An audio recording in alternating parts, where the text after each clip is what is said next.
అందరికీ నమస్కారం. Welcome to my channel Aparna styles and vlogs.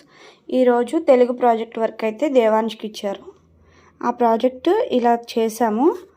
చెట్ల వల్ల మనకి కలిగే ఉపయోగాలు అవన్నీ కూడా ఏమేమైతే మనకి చెట్ల ద్వారా లభిస్తాయో అవన్నీ కూడా ఇక్కడ ఈ చెట్టు బొమ్మలో స్టిక్ చేశాము. Useful things we get plants and trees. ఈ ప్రాజెక్ట్ కనుక మీకు నచ్చినట్లయితే లైక్ చేయండి. ఎవరికన్నా యూజ్ అవుద్ది అనుకుంటే వాళ్ళకి షేర్ చేయండి. మనకి కూరగాయల కాడ నుంచి కాఫీ పొడులు, టీ పొడులు, రబ్బర్లు, పేపర్లు, ఇంకా ఊలు, ఫ్రూట్స్, వుడ్, రైస్, షుగరు,